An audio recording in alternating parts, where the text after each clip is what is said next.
ഇത്തവണ പറവൂർ തിരിച്ചു പിടിക്കും എന്ന് LDF വളരെ വ്യക്തമായി പ്രഖ്യാപിച്ചിട്ടുണ്ട്. അത് മാത്രമല്ല, പറവൂരിൽ ഇത്തവണ VD സതീശനെ ഒരു തരത്തിലും വിജയിപ്പിക്കരുത് എന്ന് ചില സാമുദായിക സംഘടനകളും പ്രഖ്യാപിച്ചിട്ടുണ്ട് എന്നുള്ളതാണ്. സാധാരണ LDFന് ഒരു ശക്തനായ സ്ഥാനാർത്ഥികൾ അവിടെ വരാറില്ല.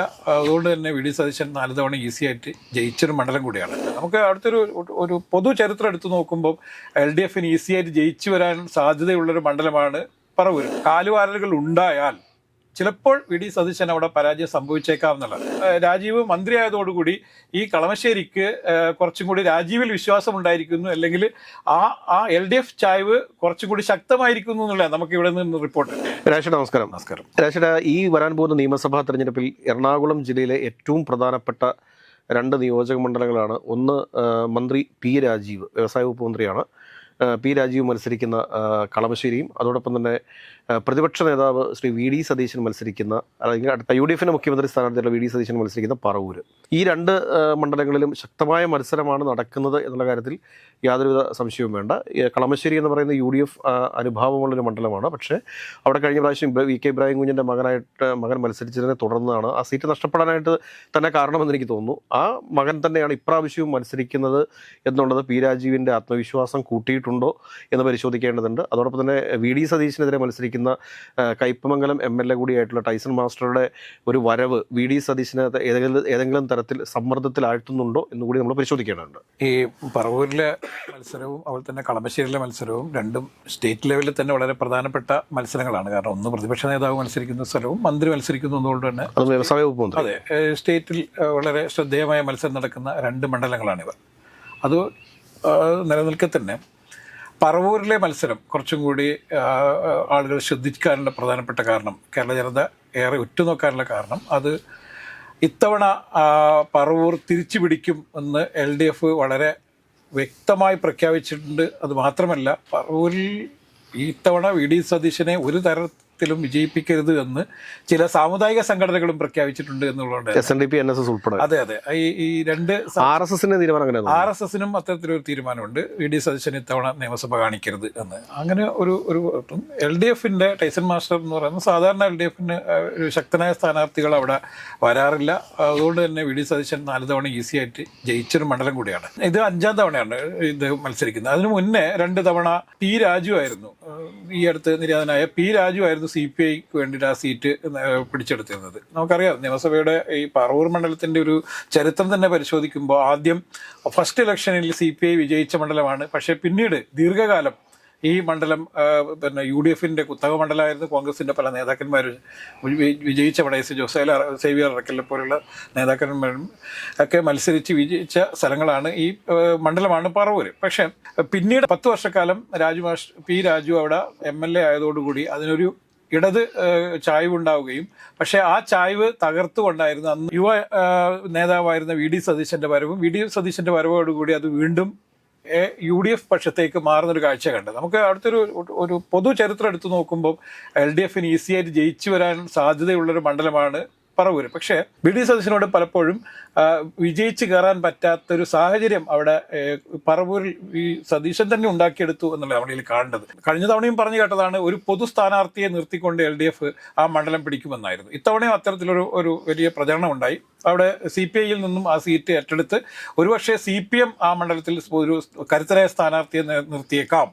അല്ലെങ്കിൽ CPIക്കൊക്കെ സ്വീകാരനായ, അല്ലെങ്കിൽ പൊതുജനങ്ങൾക്കിടയിൽ വലിയ സ്വീകാരനായ MNPSനെ പോലെയുള്ള നേതാക്കന്മാരെ ചിലപ്പോൾ അവിടെ മത്സരിപ്പിച്ചേക്കാം എന്നൊക്കെ ചർച്ച വന്നിരുന്നെങ്കിൽ പോലും അവസാന ഘട്ടം അത് CPI മത്സരിക്കുന്നു, ടൈസൺ മാഷിനെ അവിടെ സ്ഥാനാർത്ഥിയാക്കുന്നു. പക്ഷേ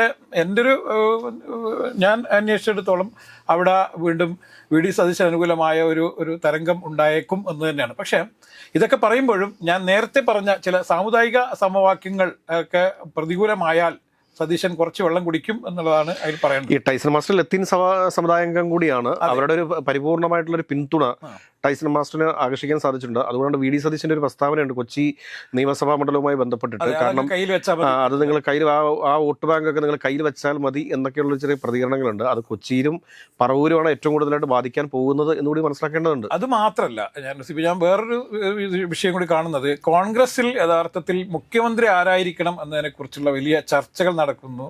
ഈ രണ്ട് നേതാക്കന്മാർ, അതായത് ചെന്നിത്തലയും വി ഡി സതീശനും തമ്മിൽ മുഖ്യമന്ത്രി സ്ഥാനത്തെ ചൊല്ലി വലിയ തർക്കം ഇപ്പോൾ തന്നെ നിലവിലുണ്ട് എന്ന് നമ്മൾ കാണേണ്ടതുണ്ട്. അതുകൊണ്ട് വി ഡി സതീശന്റെ ഒരു തോൽവി ചെന്നിത്തലയ്ക്ക് കുറച്ചും കൂടി മുഖ്യമന്ത്രി സ്ഥാനത്തേക്ക് സാധ്യത മാത്രമേ, എതിരാളികളില്ലാത്ത ഒരു പോരാളിയായിട്ട് ചെന്നിത്തല മാറും.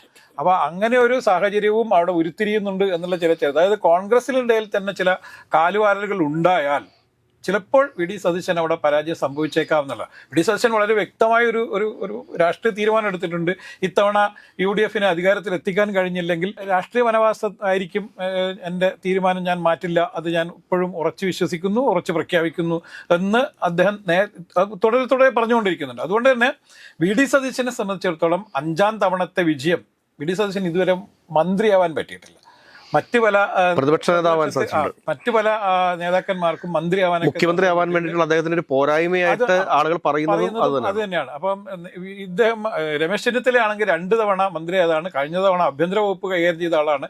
അതുകൊണ്ട് തന്നെ അദ്ദേഹത്തിന് ഭരണപരിചയമുണ്ട്. അതുകൊണ്ട് വി ഡി സതീശനേക്കാൾ കൂടുതൽ മുഖ്യമന്ത്രി സ്ഥാനത്തേക്ക് വരേണ്ടത് രമേശ് ചെന്നിത്തലയാണ് എന്നുള്ളൊരു ചർച്ച ഉണ്ട്. പക്ഷേ പറവൂർകാർക്ക് വലിയ ആഗ്രഹമുണ്ട് പറവൂരിൽ നിന്നും ഒരു മുഖ്യമന്ത്രി ഉണ്ടാവട്ടെ എന്നുള്ളത്. അതുകൊണ്ട് പറവൂരിൽ നിന്നും ഒരു മുഖ്യമന്ത്രി ഉണ്ടാവുമോ ഇല്ലയോ എന്നുള്ളത് നമുക്ക് പ്രവചിക്കാൻ കഴിയില്ല. എങ്കിലും സതീശൻ ഒരു ജസ്റ്റ് പാസ്സായി പോവും എന്നുള്ളത് തന്നെയാണ് അവിടുത്തെ ഇപ്പോഴുള്ള രാഷ്ട്രീയ നിരീക്ഷകർ പറയുന്നത്. നാളെ എന്ത് സംഭവിക്കുമെന്ന് നമുക്ക് പറയാൻ പറ്റില്ല. കളമശ്ശേരിയിലേക്ക് വരികയാണെങ്കിൽ, കളമശ്ശേരി എന്ന് പറഞ്ഞ മണ്ഡലം രൂപീകരിച്ചത് മുതൽ തന്നെ അവിടെ UDF മണ്ഡലമായിരുന്നു. പക്ഷേ കഴിഞ്ഞ തവണ ലീഗിലുണ്ടായ ഇബ്രാഹിം കുഞ്ഞിന്റെ മകൻ ഇബ്രാഹിം കുഞ്ഞ് പാലാരിവട്ടം പാലത്തിന്റെ പേരിൽ വലിയ രീതിയിൽ ആരോപണം നേരിടുകയും അദ്ദേഹത്തിനെതിരെ ലീഗിൽ തന്നെ ഒരു വിഭാഗം വലിയ രീതിയിൽ പ്രക്ഷോഭമായിട്ട് വരികയൊക്കെ ചെയ്തു. സ്ഥാനാർത്ഥി ചർച്ചകൾ നടക്കുന്ന സമയത്ത് തന്നെ അദ്ദേഹം ഇന്ന് അദ്ദേഹം ഇവിടെ ജീവിച്ചിരിപ്പില്ല. അന്ന് അദ്ദേഹം മാറി നിൽക്കുകയും അദ്ദേഹത്തിന്റെ മകനെ സ്ഥാനാർത്ഥിയാക്കുകയും ചെയ്തത് ലീഗിൽ തന്നെ വലിയ അസ്വാരസ്യങ്ങൾ ഉണ്ടാക്കിയിട്ടുണ്ട്.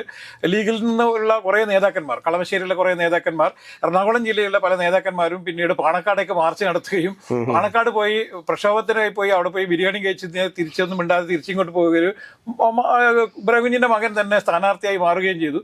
അങ്ങനെയാണ് കഴിഞ്ഞ പ്രാവശ്യം ശരിക്കും ഉറച്ച UDF മണ്ഡലമായിരുന്നിട്ട് കൂടി കളമശ്ശേരി UDF നഷ്ടപ്പെട്ടത്. ഇത്തവണ 5 വർഷം കാലം രാജീവ് മന്ത്രിയായതോടുകൂടി ഈ കളമശ്ശേരിക്ക് കുറച്ചും കൂടി രാജീവിൽ വിശ്വാസം ഉണ്ടായിരിക്കുന്നു, അല്ലെങ്കിൽ ആ LDF ചായ്വ് കുറച്ചും കൂടി ശക്തമായിരിക്കുന്നു എന്നുള്ള നമുക്ക് ഇവിടെ നിന്ന് റിപ്പോർട്ട്. അതുകൊണ്ട് കളമശ്ശേരിയിൽ അട്ടിമറികളൊന്നും സംഭവിച്ചില്ലെങ്കിൽ, അല്ലെങ്കിൽ UDF കൃത്യമായി അവരുടെ ശക്തി വീണ്ടെടുക്കാൻ ശ്രമിക്കുകയാണെങ്കിൽ കളമശ്ശേരി രാജീവ് തോറ്റുവാൻ സാധ്യതയുണ്ട്. പക്ഷേ നിലവിലുള്ള സാഹചര്യത്തിൽ അവിടെ രാജീവ് തന്നെ വിജയിക്കുമെന്ന് തന്നെയാണ് ഇപ്പോഴുള്ളത്. കാരണം ഈ മുസ്ലിം ലീഗിനകത്ത് ഏറ്റവും കൂടുതൽ പ്രവർത്തകരുള്ള ഒരു നിയോജക മണ്ഡലമാണ് കളമശ്ശേരി നിയോജക മണ്ഡലം എന്ന് പറയുന്നത്. പക്ഷേ ഈ മുസ്ലിം ലീഗിനകത്ത് തന്നെ 3ഉം 4ഉം ഗ്രൂപ്പുകളുണ്ട് എന്നുള്ളതാണ് സത്യം. ഇപ്പോൾ എറണാകുളം ജില്ലയിൽ എടുത്ത് പരിശോധിക്കുന്ന സമയത്തും ഇപ്പോൾ തൃക്കാക്കര നിയോജക മണ്ഡലത്തിലും മുസ്ലിം ലീഗിന് അത്യാവശ്യം ശക്തിയൊക്കെയുണ്ട്. പക്ഷേ ആ ഒരു നിയോജക മണ്ഡലം കമ്മിറ്റിയിൽ പോലും അസ്വസ്ഥതകളുണ്ട് എന്നുള്ളതാണ് യാഥാർത്ഥ്യം. ഇത് ജില്ലാ തലത്തിലേക്ക് വരുമ്പോഴത്തേക്ക് ഇത് വളരെ ശക്തമാണ്. അത് പലപ്പോഴും UDF തന്നെ പ്രശ്നത്തിനാക്കുന്ന രീതിയിലേക്ക് ഈ മുസ്ലിം ലീഗിനകത്തെ ഗ്രൂപ്പ് വഴക്കുകൾ പോയിട്ടുണ്ട് എന്ന് വേണം നമ്മൾ മനസ്സിലാക്കാൻ. ആ ഗ്രൂപ്പിസത്തിന്റെ തുടക്കം എന്ന് പറയുന്നത് ഇബ്രാഹിം കുഞ്ഞിന്റെ മകനെ സ്ഥാനാർത്ഥിയാക്കുന്നുണ്ട്. ഇപ്പം ലീഗില് ഇബ്രാഹിം കുഞ്ഞ് മാറി നിൽക്കുമ്പോൾ മത്സരിക്കാൻ പ്രാപ്തിയുള്ള നിരവധി പേരുണ്ട് എന്നുള്ളത് നമ്മൾ കാണുന്നത്.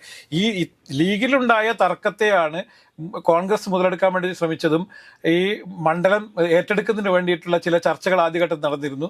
മുഹമ്മദ് ഷിയാസിന്, ഇപ്പോൾ DCC അധ്യക്ഷനായ മുഹമ്മദ് ഷിയാസിന് അദ്ദേഹം കൂടി താമസിക്കുന്ന സ്ഥലമായ കളമശ്ശേരിയിൽ മത്സരിപ്പിക്കാൻ വേണ്ടിയിട്ടുള്ള ഒരു നീക്കമൊക്കെ നടന്നിരുന്നു. പക്ഷേ ലീഗ് വളരെ ശക്തമായി ആ മണ്ഡലം ഞങ്ങൾക്ക് തന്നെ വേണമെന്ന് വിട്ടുതരാൻ ഇപ്പോൾ തയ്യാറല്ല എന്നുള്ള നിലപാട് സ്വീകരിച്ചോടുകൂടിയാണ് അവിടെ ലീഗിന്റെ സ്ഥാനാർത്ഥി തന്നെ വരട്ടെ എന്ന് തീരുമാനിച്ചത്. അപ്പോൾ ലീഗിന്റെ സ്ഥാനാർത്ഥി തന്നെ വരട്ടെ എന്ന് തീരുമാനിച്ചോടുകൂടി എന്തായി, കഴിഞ്ഞ തവണ മത്സരിച്ച ഇബ്രാഹിമിന്റെ മകൻ തന്നെ വീണ്ടും അവിടെ മത്സരിക്കട്ടെ എന്ന തീരുമാനം ഉണ്ടാകുന്നു.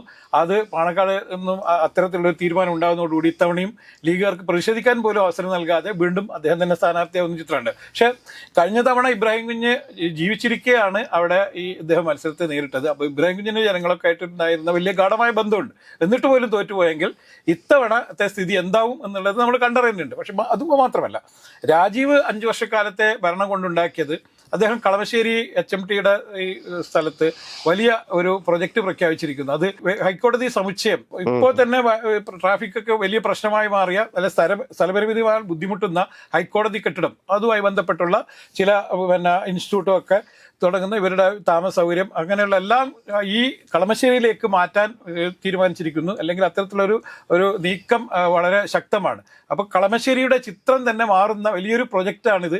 അതിനുവേണ്ടി രാജീവ് വളരെ ശ്രമിക്കുന്നു എന്നുള്ളത് കൊണ്ട് തന്നെ രാജീവിന് വീണ്ടും കളമശ്ശേരിക്കാർ അദ്ദേഹത്തെ തന്നെ വിജയിപ്പിക്കാനുള്ള സാധ്യതയാണ് ഏറ്റവും കൂടുതലായുള്ളത്.